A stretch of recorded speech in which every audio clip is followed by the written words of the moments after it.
Good evening, Namaste, Jai Guru everybody. Welcome to today's class on Jesus Christ, His life and His teachings. As always, let us integrate ourselves into this moment and invoke the Divine Presence.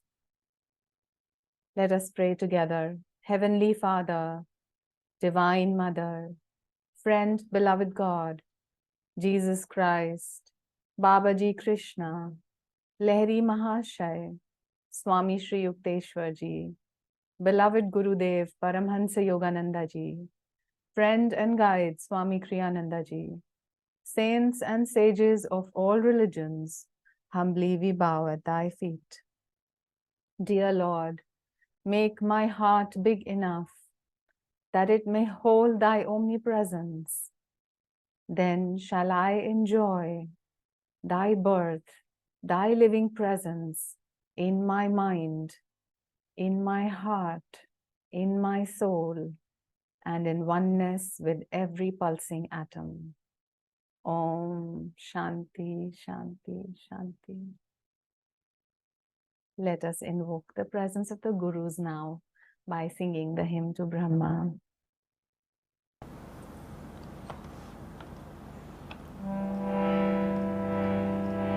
Gurur Brahma, Gurur Vishnu, Guru Devo Maheshwara, Guru Sakshat Parabrahma, Tasmai Shri Guruve Namah. Brahmanandam Parama Sukhadam Kevalam Dvandvatitam Gagana Sadrisham Tattvamasyaadilakshayam Ekam Nityam Vimalam Achalam Sarvadi Sakshi Bhutam Bhavatitam Triguna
of our devotion at God's holy feet. Listen to my soul song, listen to my heart song, listen to my soul song, listen to my heart song.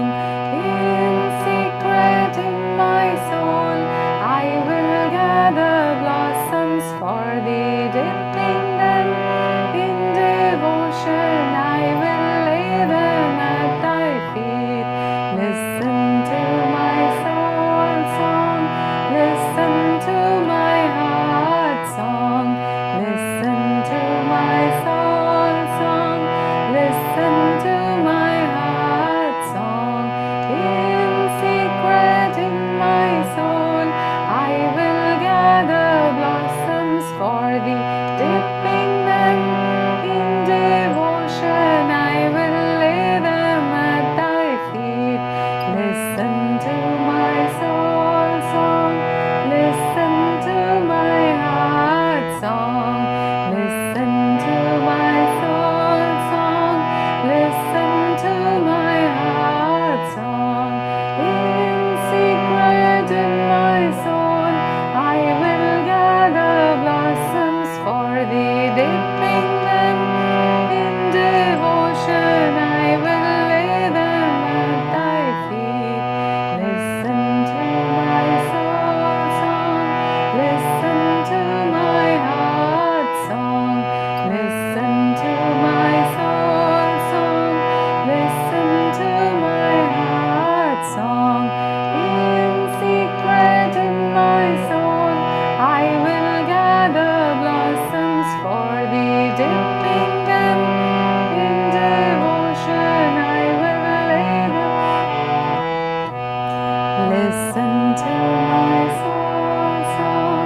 Let's dip the lotus of our heart in the water of love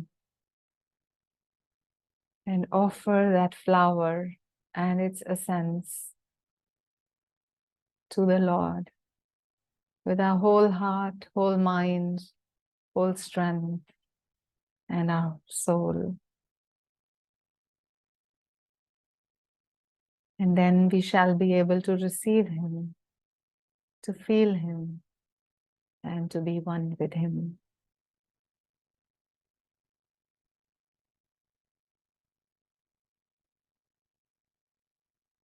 Sit straight and raise your energy with each breath through the astral spine. Stay focused at the spiritual eye and open in your heart as we study these teachings and imbibe them in our life. Let us hear a few words by Swami Kriyananda on acceptance. One of the most difficult lessons in life is to learn to accept things as they are. How much energy we waste in trying to wish away the inevitable. If only this hadn't happened. If only we had reached there in time. The if-onlys and the might-have-beens in life keep us from dealing realistically with what is. Acceptance comes from knowing that reality lies within ourselves and that all else is a dream. Acceptance of that one reality makes everything else acceptable. Instead of learning to come to grips with 1,000 individual challenges, therefore, make the supreme effort to accept God unconditionally in your heart. Accept all that comes in life as coming from His hands. He will give you what is best for you if you live for Him alone. Let us do the following affirmation 3 times. I accept with calm impartiality whatever comes my way. Free in my heart, I am not conditioned by any outward circumstance. I accept with calm impartiality whatever comes my way. Free in my heart, I am not conditioned by any outward circumstance. I accept with calm impartiality whatever comes my way. Free in my heart, I am not conditioned by any outward circumstance. Mentally follow this prayer. Shine thy delusion cauterizing light into the hidden nooks of my heart's feelings, lest somewhere without my conscious knowledge I have not accepted thee.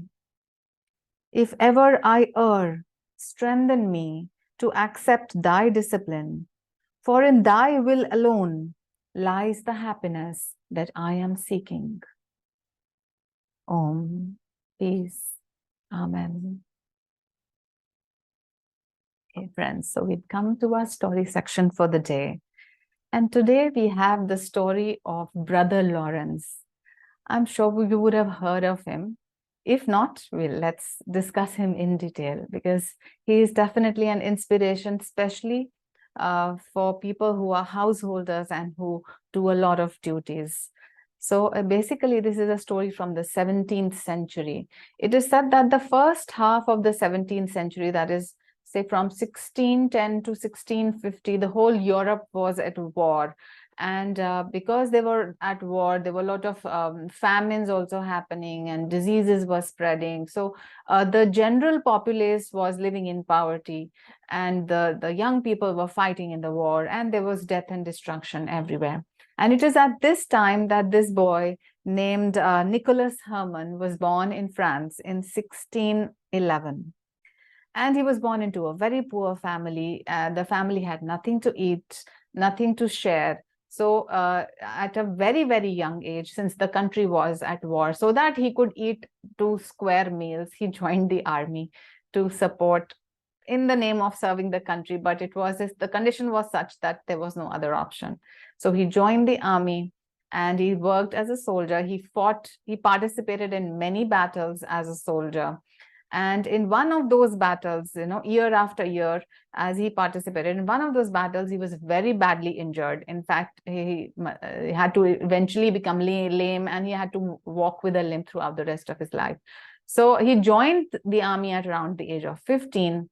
And although his Christian life began at the age of 18. So as part of the army thing, one part of it was, entering Christendom, because they used to pray as well. So that was an introduction to Christianity for him. But it was always close to his heart, although he was not dedicatedly following it initially. So after his service in the army, when he was very badly injured and he was eventually left, after that, he served as a servant in many noble households. Then he became a footman. A footman is basically a person who has to, stand by the horse carriage and open the door of the carriage so that the nobleman can enter, and so on. So basically a servant life. He led that for many years. And soon he realized that this life was not for him. And somewhere that candle which had lit in his heart when he was 18, and after having seen the dance of destruction in war, his heart now wanted to go towards the Lord. And therefore, as a lay person first, he joined a monastery in somewhere around time of 1640 or 1640s. So he joined there, and after 2 years, he was made a monk, and he was given the name Lawrence of the Resurrection. And even in the monastery, he was basically, throughout his life, he worked in the kitchen mainly. It was only towards the end where he developed some ulcers in his leg that he was unable to stand even in the kitchen. So he was given a sitting job of making sandals or repairing sandals. So he had such a simple life. Of just an ordinary person. For hunger he joined the army, then he fought few battles, then he's laid away, he's a servant, he joins the monastery, he's working in the kitchen, then he's repairing sandals. So this is, in a sense, in short, his life. But why are we discussing him now, and why did he become so famous? So as he was serving in the kitchen, and as he was repairing sandals later on, people around him could feel the peace emanating from him. And not only just the junior monks or the junior people in the monastery, but even lay people who would visit the monastery could feel that there was something special about him. And they started to ask him spiritual questions, and to which he would reply. So earlier, the written letters were in fashion, as we all know. So people would write him their problems, and he would write letters back to them, advising them something, or giving his, just praying for them, or whatever he had to say to them. So slowly, over a period of last 20-30 years, his fame, so to speak, spread over the area, and many people were taking his spiritual counsel. It was after he died, and it was in 1691, at the age of 80 he died. The bishop of the cathedral where he was working, the father there, he collected all the letters that he could, because everybody could now feel that he was a very special soul. And he collected all the letters that were written to him and by him. And a book was published in the name of The Practice of the Presence of God. So basically, in his heart, so whatever work he was doing on the outside, but in his heart, he was always talking to God. He was communing with God. He was praying to God. And he had such a beautiful relationship with God that the letters that he wrote had such beautiful advice. I'm going to just read out a few excerpts from few of the letters. Okay. And interestingly, during one of his service in the army, once he had seen a tree. It was winter season, and the bloodbath was going, and on that battlefield he saw one lone tree standing, and there was not a single leaf on the tree. So a very dry tree in, of course, a very dry area. But as he looked towards that tree, In his mind, he could visualize that after the season would change, how small leaves would come on that tree, how the leaves would grow bigger, and how the tree will become more greener, and how then flowers may come or fruits may come. So in his mind, even though he looked at that barren tree, he could visualize the glory of God as to how something so barren can become so fertile, and so dry can become so full of life. So in his heart, he just knew that in that lies the potential of whole life, and it is all because of the glory of God that a nothing can become a something and become many things also. So he had always that feeling. He would remember it from his army life, this incident. Then he advises, whatever he advised to the other disciples stands true for us. So he said, I have found that we can establish ourselves in a sense of the presence of God by continuously talking to him. It is simply a shameful thing to quit conversing with him, to think of trifles and foolish things. We should feed and nourish our souls with high notions of God, which will yield great joy. Then he says, when it has been my opportunity to exercise some virtue, I have turned to God confessing, Lord, I cannot do this unless you enable me to do it. I then received strength that was more than sufficient. So for us also, if we are trying to do something good and we think in ourselves that our strength is not enough, that the moral vigor and the rigor required to meet this particular challenge, I do not have at the moment. So at that moment, pray to the Lord and tell him that I cannot do it without you. And then you will also feel, as Brother Lawrence felt, that there is an extra strength that you are provided with in that time of temptation or that time of fear. So give it to the Lord. If you feel helpless, say, I feel helpless, Lord, I cannot do anything without your help. Then he goes on to say, he says, when I fail in my duty, I simply admit my faults, saying to God, it is you who must stop my falling, and it is you who must amend that which is amiss. After such praying, I allow myself no further uneasiness about my faults. Now, this is also a very important advice. So sometimes our intention is correct, but sometimes the work gets messed up in some way, and we feel that, we feel guilty in some way or shameful in some way or the other. In such times also, it is important that you talk to God and you say, why didn't you stop me from doing it? Why didn't you guide me, give me a better guidance? Why didn't you show me the way? So something like that. Just a very heart-to-heart conversation with God.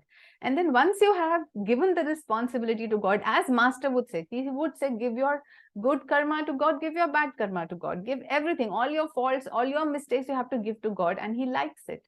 The same thing Brother Lawrence is saying, that, you ask him that in future, please help me. I may not understand everything, but you have to help me in all situations. And then you have to forget if a fault has been made by us, then we have to just let go of it. Okay.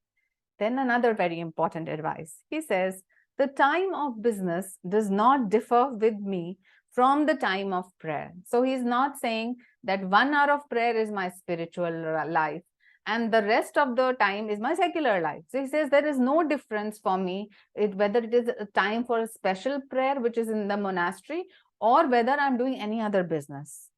Even in the noise and clatter of my kitchen, while several persons are at the same time calling for different things, I possess God in as great a tranquility as if I were upon my knees at the Blessed Sacrament. So for us, there is no excuses.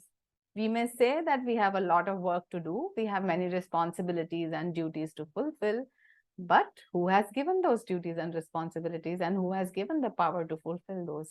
So even in the midst of the battlefield, your heart should be in God.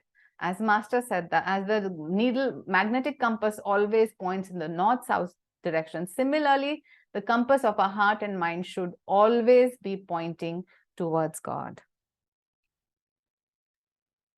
Oh, if we but knew the need we have of God's presence, if we could only see how greatly we need the Lord's assistance in everything, if we could really see how helpless we are without him, we would never lose sight of him, not even for a moment.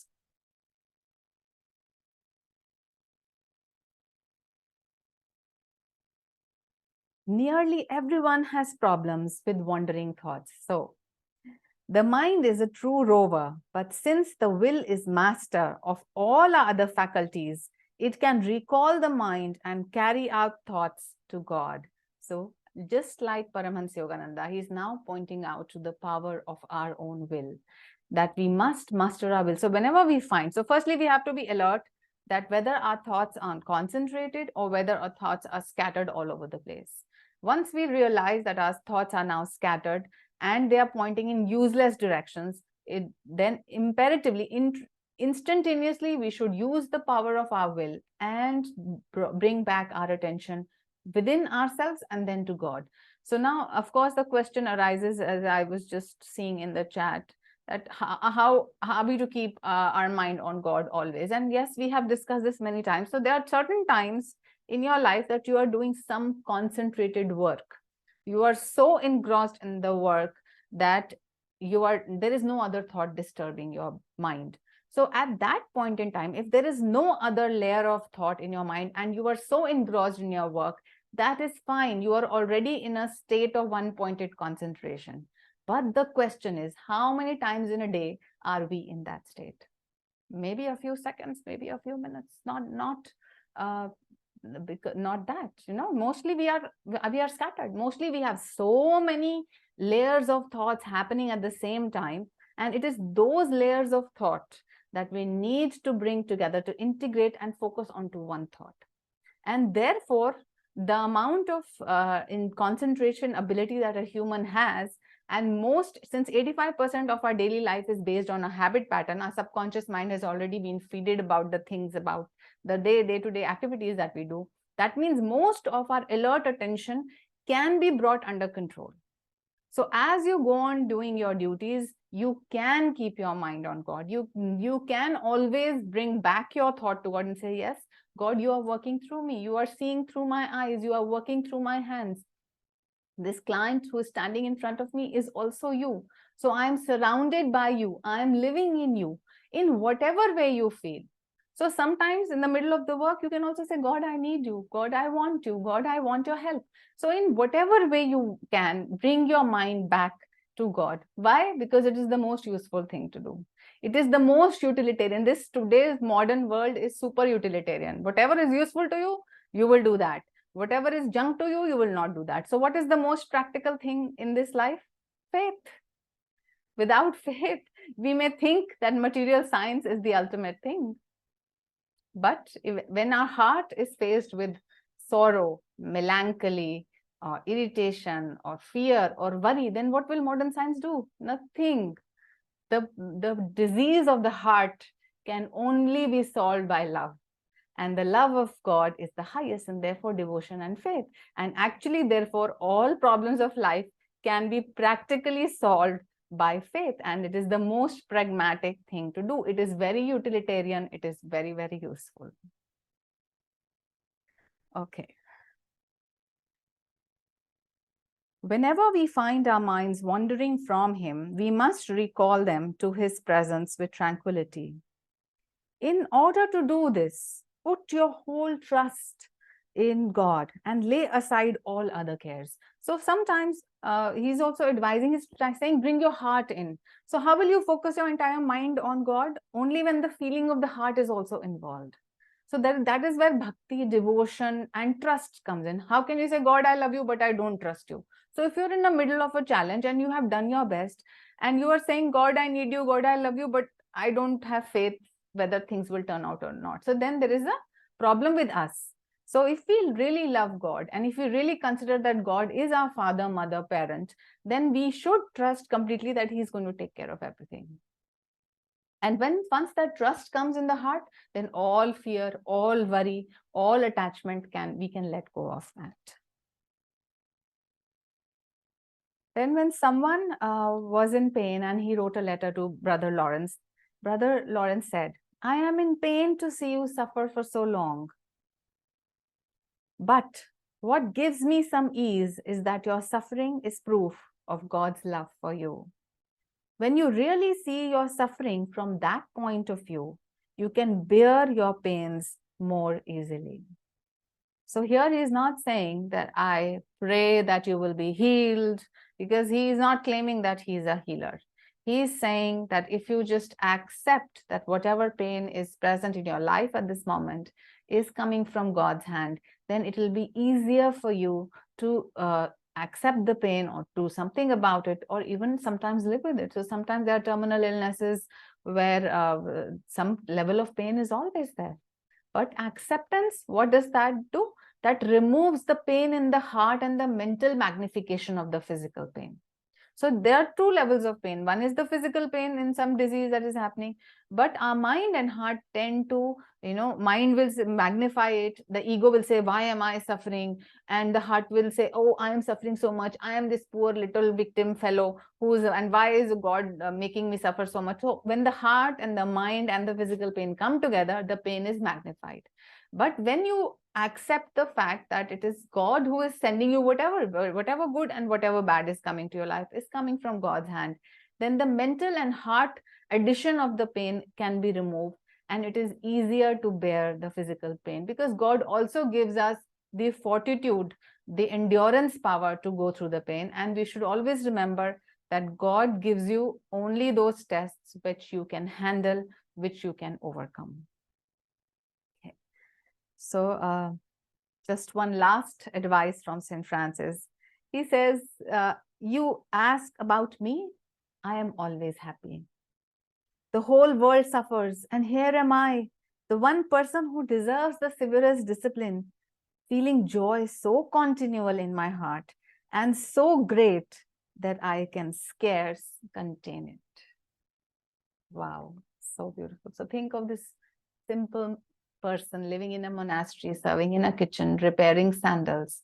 And he's saying that the whole world is suffering, but my heart is so continuously full of joy that I cannot contain it. This is possible only by the grace of God. The grace of God is available to everybody, but those who tune into it, those who organize their life so that they can receive it, they will feel his love, because God is love and God is ever present. It's not that he will love me some other day in the future or some other time, some other place. No, right now, right here. If I turn towards God, then God's love is ever present. So with that thought, we come to the continuation of the New Testament. And the last class, we did some wonderful teachings by Jesus, in which he said, do not worry too much about your body, too much worry about your mind, or what you are going to wear, what you're going to eat, because God always knows your needs. And then he goes on to say that do not judge your brother. First, look into yourself and remove your own faults before you try to remove the mole in the other person's eye. And then he says, he talks about to whom you should distribute wisdom. You should talk about God only to selective people. You should not put your pearls in front of the swine. You should not give the wisdom of the Lord in front of the dogs. And we discussed this at length last time. And finally, he said one beautiful thing that was for us. Ask and it shall be given you. Seek and ye shall find. Knock and it shall be opened. And for everyone that asks, receives. And that who seeks will find. And to him that will knock, it shall be opened. So a good suggestion for us to open the door, keep the door open, keep knocking at God's door. Do not rest till you feel tangibly that God has answered your prayer. So how stubborn are you in getting the reply of the Lord? It all depends on you. If you are yourself wishy-washy, कि ठीक है, पता नहीं है भी कि नहीं, भगवान सुनते भी हैं कि नहीं है, पूरी हो गई तो पता नहीं देखी जाएगी, होगी भी कि नहीं, मैं इतना वर्दी पर्सन भी हूं कि नहीं, अगर हमारे ये थॉट्स हैं, then the door will not open. First, have faith in yourself also. You are also a child of God. Know that you are a child of God, and a parent will not keep the door closed if you keep knocking. So have faith in yourself, have the confidence that you are God's child, and then do not stop until the goal is achieved, until communion with God is achieved. Keep trying everywhere, keep praying, keep chanting, keep meditating, keep doing service, keep attending satsang, keep reading the scriptures, till you say to yourself that I will not rest until I feel the presence of God all the time. So it is all up to us. Whoever asks he will be given. And we read a beautiful statement by Master. This is a promise by Master. He says, every devotee who will, with unrelenting zeal, asks for God realization, receives that enlightenment without fail. Okay, so we continue. Jesus then says, therefore, all things whatsoever ye would that men should do to you, do you even so to them.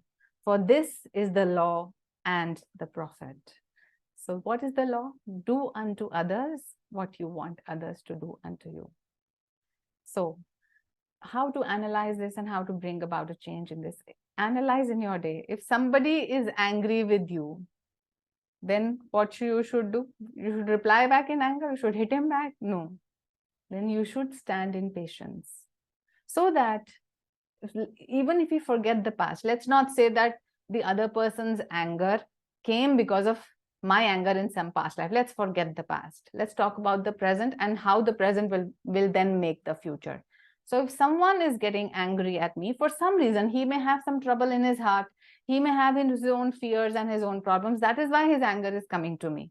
Then if I am patient and if I can receive without my heart getting agitated, then in some point in my future time or even the same day, if I am irritated at and angry at someone, the other person will also be patient with me. And this is so much true with God, of course. So whatever you are giving is what you will get. How will you get something else? The energy that goes out of you, only that you will receive. You cannot get something else. So from now on, watch your own behavior. If a person needs your friendship, so are you turning your face away or are you actually offering your friendship? So again, someday when you need somebody's friendship, then the other person will have the choice to move away from you or to offer his friendship. What will happen at that time will be determined by what you did today. So if you are hating someone, that same hate will come to you. If you are loving someone in spite of their being not so nice to you. So loving your enemies, Jesus has advised us that. So if I love my enemies, then someday when somebody thinks I am his enemy, he will still give me love. So whatever you want from others, you have to do that now. If you want your children to be wise and patient and joyful, then you have to be wise and patient and joyful. Same with your spouse. If you want your spouse to respect you, then at every given point in time, removing all past conditioning of anger and irritation, you must respect your spouse. Otherwise, don't expect in return. It's true for everybody. Whatever you expect the other person to do that first. Lead the way. Swamiji would always say, do not be the effect, be the cause. So start. Whatever you love in life, you start that. And then love everybody. And then you will also get that love. And manyfold. Jesus said that in secret, if you give your love and friendship or whatever gift to anybody, you will receive manyfold from your Father in heaven. So if somebody was in need of love and you have given your love and time and energy, then don't worry about yourself. You will be taken care of. Just as in the Bhagavad Gita, in chapter 9, Krishna says, I will take care of everything. Of what you lack, I will complete, I will fulfill you. And what you already have, that I will protect. So this will happen to us if we have that, if we see every other person as God. So sometimes, it is difficult to act in a very nice way to someone who has been very annoying. It is a practical thing. But at that moment, if you bring in the thought that this person is God in front of me and he's teasing me and he's testing me. So this person is my teacher in patience. So convert that person as not just an annoying person, but see it as God and see him or her as your teacher in patience. Only because of that person, you will learn to have more patience and endurance. So just by changing your perspective on how you see things, you can be able to, just give love to everybody and then, of course, receive the same. Then Jesus goes on to say, the gospel says, enter ye at the strait gate, for wide is the gate and broad is the way that leadeth to destruction, and many there be which go to thereat. Because straight is the gate and narrow is the way which leadeth unto life, few there can find it. Very beautiful. So again, a parallel with the Gita. In the Gita, Master says the good qualities are the Pandavas, only 5.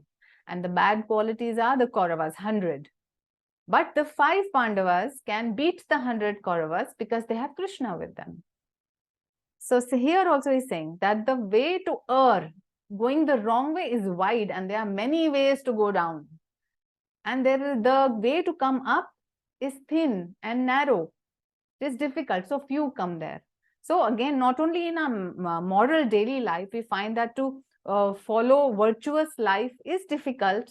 Going down the hill is easy, but coming up is difficult. But then it is most useful. Again, most practical. The fruit of that is going to be sweet. Going down the hill is like poisoned honey. Initially you may say, हाँ, abhi to sab theek hai, sab अच्छा लग रहा है, लेकिन it will kill you later. Going towards vice, going towards negativity, it may be easy in the meantime, but then it is going to kill you. But going up the hill, being virtuous may be difficult, but it is going to be sweet as nectar later in your life.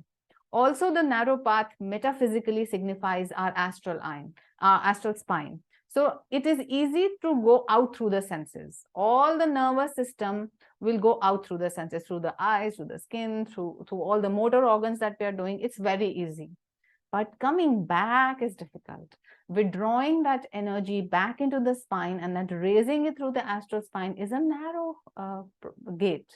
So he is pointing on both sides, at the moral level as well as at the meditative level, that though it is a narrow gate and therefore few will go. And same Krishna says in the Gita, 1 out of many thousand seek me. Why? Because it appears to be a difficult thing to do.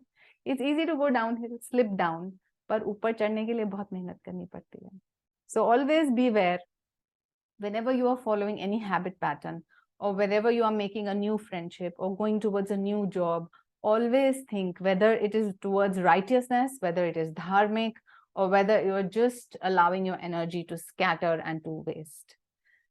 Energy is never either going, if you don't consciously take it upwards, it is going to go downwards because it's not going to stay stable. This is the functioning of the universe. So energy is going to keep moving. So it is best for us that we consciously, if we want to be free, that we consciously bring it under our control and offer it to the Lord. Okay.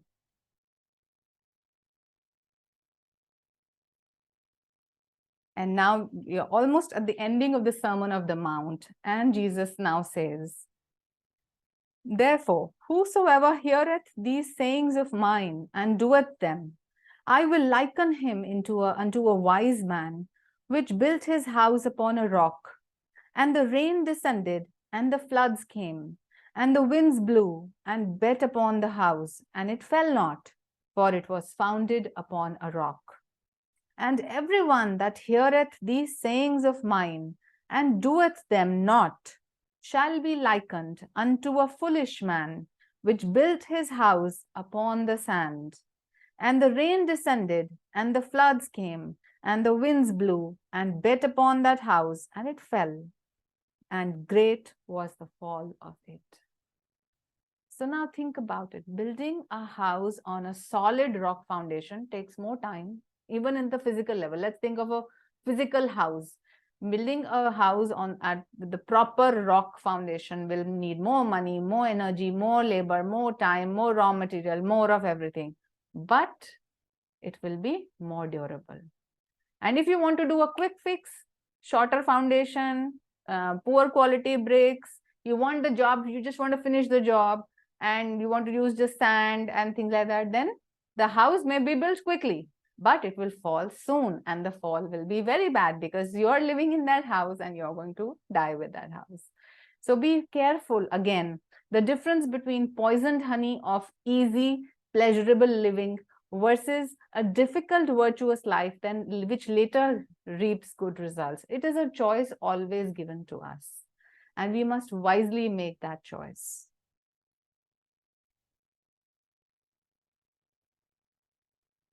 Another thing that Master adds here, he says, Jesus at one point says that you call me Lord, but you don't understand who I am. So this is mainly for the general populace, because to his close disciples, he had revealed that he was the Christ consciousness immanent in every atom of the universe. But to a general populace, and it's for us. So are we just praying to the body of Jesus, or are we just praying to an idol of Krishna, not understanding that what it represents? So the body of Jesus represents actually the Christ consciousness that is in it. And the same Christ consciousness that is in the body of Jesus is also in our body. So how can we truly know Christ? Jesus was born 2000 years ago. How can I know him? I can know him when I can connect with the Christ consciousness which is present in me. I can go deep into my own consciousness through meditation. There I touch the Christ consciousness, and that Christ consciousness is far away from time and space, is beyond time and space. So instantly, even in this moment, and even in this city, and even in this point in time and space, if I touch Christ consciousness, I'm touching Jesus. If that means I'm drinking his blood and eating his flesh, as he said, it was all symbolic. We are not cannibals that we are going to eat flesh and blood of somebody. But what did he mean? You drink my Christ consciousness, eat my Christ consciousness. And we can say, how can I eat Jesus is dead so long back? No, right now, right here, go within yourself, because the spark of Christ consciousness is equally present in you, the same Christ consciousness that was present in the body of Jesus, the same Kutastha Chaitanya that was present in the body of Ram, in Krishna, in Buddha, in Guru Nanak, in Prophet Muhammad, the same spark is in you. Go in and touch it.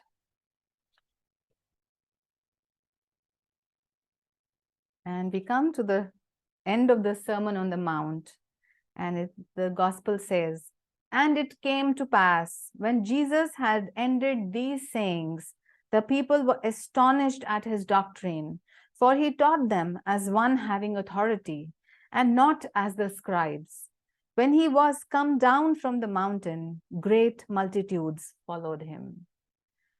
So all these sayings, as he said, people could feel the vibration in their heart. People could feel that this was not just theoretical, sermon being given by him. People could feel the truth, the sincerity of the Christ consciousness that was flowing through him.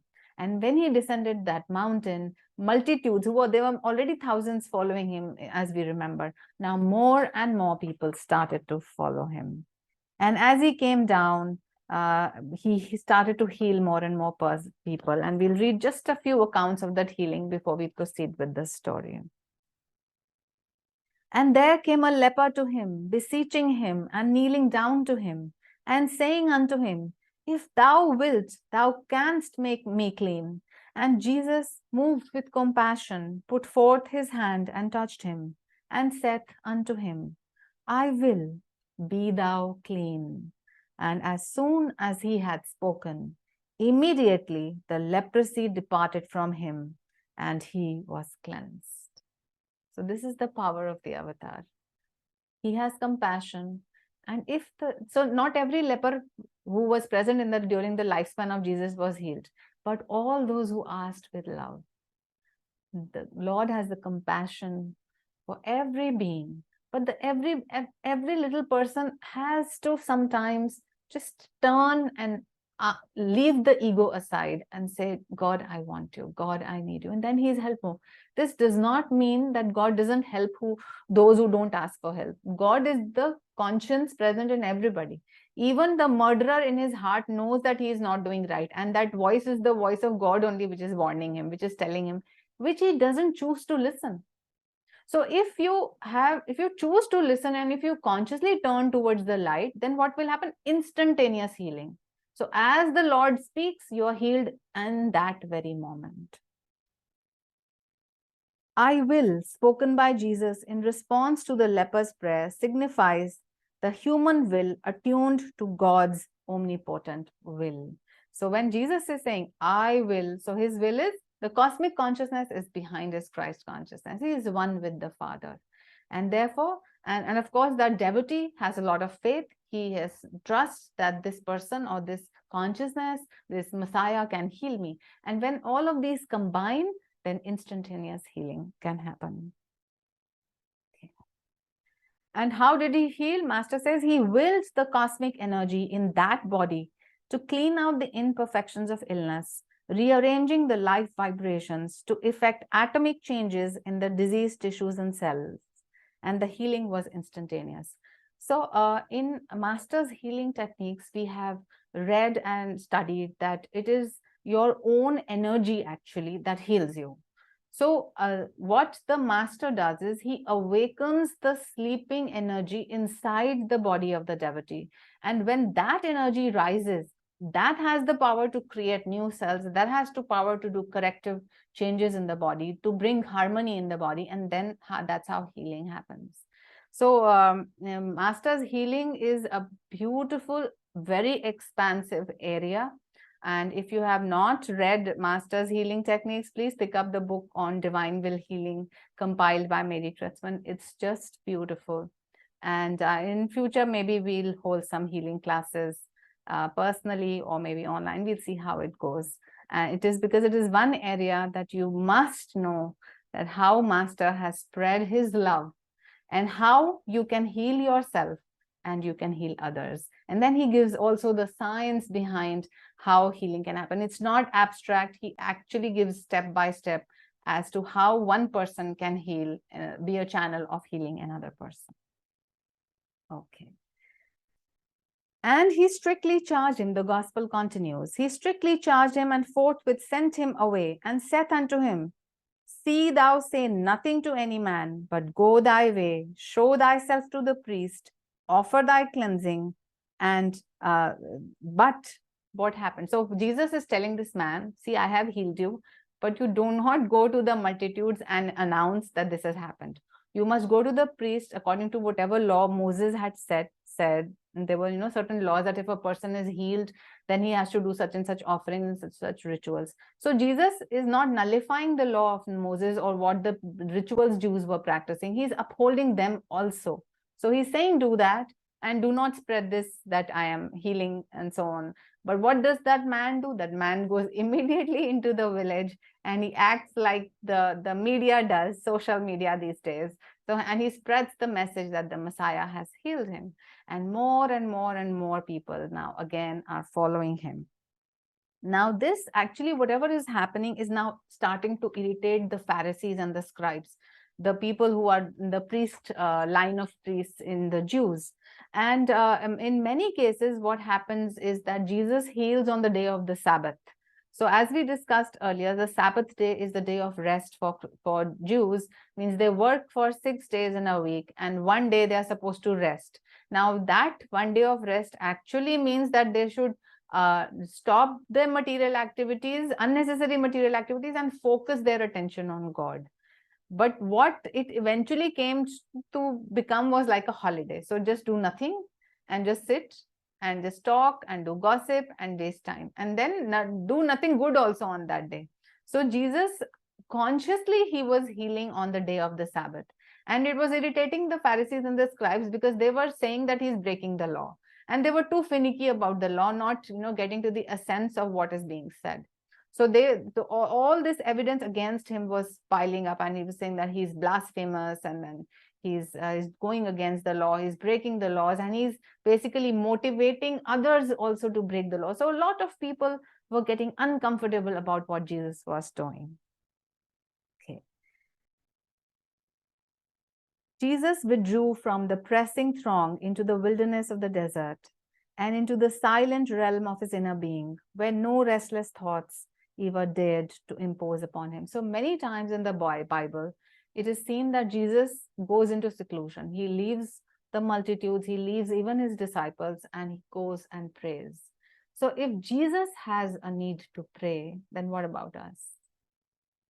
If Ram has a need to do yajna for Shiva or to offer pujan to Shiva, then what about us?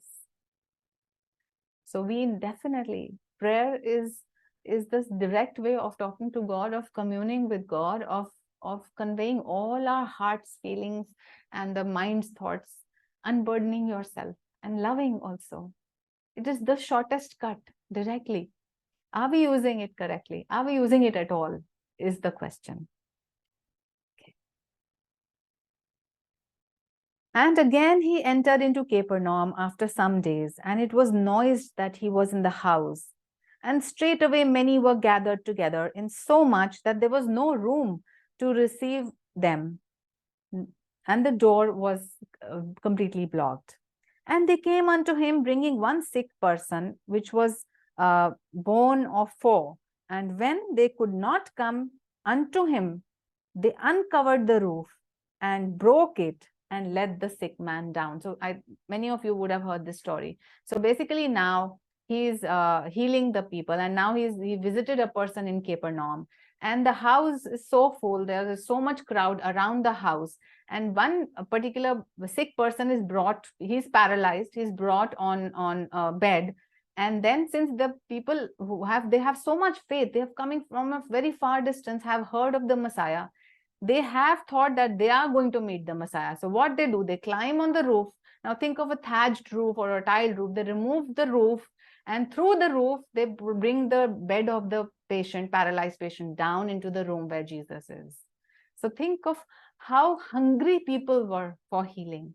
And it's not just the physical healing that is required. Our heart requires so much healing. Our mind requires so much healing. So are you hungry enough that you will keep knocking on the door? And even if the door does not open, you will go through the roof. So means you will not give up. You will not give in until the Lord responds. How hungry are you? Ask yourself. Okay. So then what happened? When Jesus saw their faith, he said unto the sick of the palsy, Son, thy sins be forgiven thee. So he's saying this to the man who is sick. But there were certain of the scribes sitting there, and reasoning in their hearts, Why doth this man thus speak blasphemy? Who can forgive sins but God? So again, question is arising. How can a person say to another person that your sins are forgiven? Because this is the premise of God. So again, they are thinking that why is he becoming blasphemous? How can he say that the sins are forgiven? And immediately when Jesus perceived in the spirit what they so reasoned within themselves, he said unto them, Why reason ye these things in your hearts? Whether is it easier to say to the sick, Thy sins be forgiven, or to say, Arise and take up thy bed and walk? But that ye may know that the Son of Man hath power on earth to forgive sins, I say unto thee, Arise and take up thy bed, and go thy way into thine house. And immediately the man arose, took up the bed, went forth before them all, insomuch that they were all amazed and glorified God, saying, We never saw it in this fashion. So as the scribes are reasoning in their minds that how can he heal, how can he forgive the sins, he reads their thoughts, and he, partially sarcastically and partially wisely, he says, what do you want me to say? I can either say, for thy sins are forgiven, or I can say, stand up and take thy bed and walk. So, and that you must understand that the Son of God has the power to give forgiveness. On earth, he is that channel. So some people accept it, but others who are thinking too much in their minds, they will say he's being sacrilegious, he's being blasphemous. But the truth of the matter is that man is instantly healed, and he walks, and he is completely free of his disease. So again, question is for us only. If I have not been healed of certain of one of my problems, then something which is sitting on my heart, so that means I have not involved God in that affair in my heart. So for example, very very general life examples, so people have a lot of difficulties. Some may have financial difficulties. Sometimes at a financial level your property is stuck somewhere. Some legal difficulty is happening. Sometimes some physical diseases are happening. Sometimes a whole family tree is having some negativity. So master has said that you can pray for any of these things. And not only you can pray in the present, in fact, for something that has happened in the past, you can actually because time is a delusion and God is ever present, you can actually pray to God to heal that moment. Because once that moment is healed, then whatever difficulty you're having now, even that can vanish. So don't think this is magic. God is omnipresent, omniscient, omnipotent. He is all powerful and all knowing. But have you approached him is the question. And have you approached him with love and faith? And have you trusted that he can heal you? If that is lacking, then healing will be lacking. But if you have full faith, and if you know that the Lord is always protecting you and always loving you, that yes, you will also accept pain to an extent, but you will also know in your heart that I will be healed. Sooner or later, I will be healed of it. And even if physical pain does not go, your heart and mind are free of the pain. So a lot of things can happen, and you have to but believe. You have to have the faith that God can change your life. And he went forth again by the seaside, and all the multitudes resorted to him, and he taught them. And as he passed by, he saw the son of Alphaeus sitting at the receipt of custom, and unto him he said, Follow me. And he arose and followed him. So here we see he's still collecting his disciples. 12 disciples have not yet been collected. So Simon and Peter was there, and his brother James was there, John was there. So now he comes across Matthew. Now Matthew is a tax collector. So the Jew people did not like tax collectors because the tax collector was working for the Roman Empire. And the Jews, of course, thought and knew that the Romans were against the Jews. So there was not a very likable person to the general populace. But as Jesus is crossing his office, he just looks at that man and he says, Follow me. And that man immediately puts all his pen and paper down, whatever work he's doing, he keeps it and he starts following Jesus. Now, how can such a thing happen? This can happen only because there has been previous lifetimes of relationship between the guru and the disciple. Now think of yourself, how in this lifetime were you suddenly attracted to Paramhansa Yogananda? There was some connection in the heart, something in the mind that called you. Now that cannot be suddenly it is happening.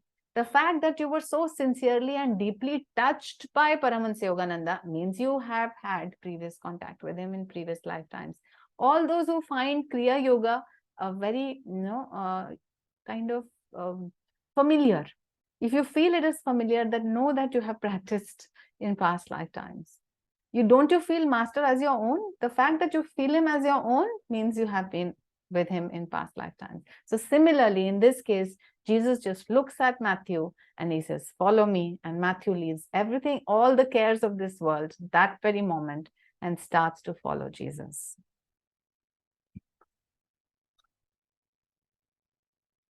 And the final stanza for today says, And it came to pass that Jesus sat in the house of a publican, and many publicans and sinners sat also together, for there were many, and they followed him. And when the scribes and Pharisees saw him eat with the publicans and sinners, they said unto his disciples, How is it that he eateth and drinketh with the publicans and sinners? When Jesus heard it, he saith unto them, They that are whole have no need of the physician, but they that are sick, I came not to call the righteous, but sinners to repentance. So what is happening here is Jesus is entering into the house of a public personality, and many people who are involved in various things, as we know, politicians are involved in many gray areas, and many others who are like thieves and people who are, in general, do not have a very good moral behavior, are also sitting there around him. And he's eating with all of them. So now again, the scribes and the Pharisees are looking with big question marks in the eyes that how come he is eating with these sinners and these bad people? Is he not, if he is claiming to be the Messiah, then he should be basically with the priests or with the good people itself.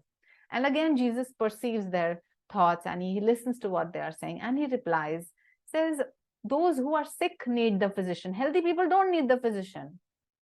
So I am here to call upon those who are sick in their hearts and minds. They need me more, rather than people who are already virtuous, who are already going, towards the right moral behavior. More than they, the sinners, I have come to call them to repentance, to remind them that if they correct their ways, then even they can come to heaven and they can come to God. And this is so much parallel to the saying from the Bhagavad Gita, in which Krishna says, even the worst of sinners, if he turns towards me, can become a saint. So for all of us, whatever little errors we have, errors that we have committed, or sins even we may say, Master said you should never say that you have sinned. But if whatever guilt we may have, whatever we are ashamed of, whatever doubts we have, if we lovingly call upon the God, if we just turn towards the light, then we are all saints potentially. And if we try hard enough and well enough and with love, then we are all free in this lifetime. We are free in this moment if we claim our freedom right now. As Sri Yukteswarji said, our freedom is immediate and final if we will it so. With that thought, dear friends, let's end today's class and let's send healing vibrations to all souls everywhere. Divine Mother, beloved Lord Jesus, Thou art omnipresent. Thou art in all thy children. Manifest thy healing presence in all bodies, all minds, and all souls.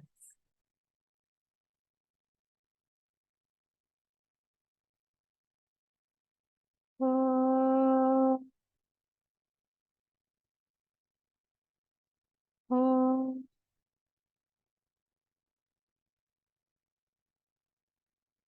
oh.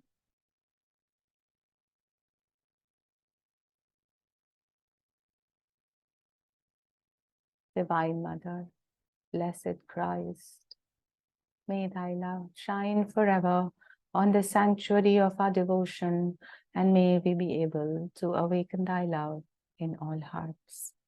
Om Shanti, Shanti, Shanti.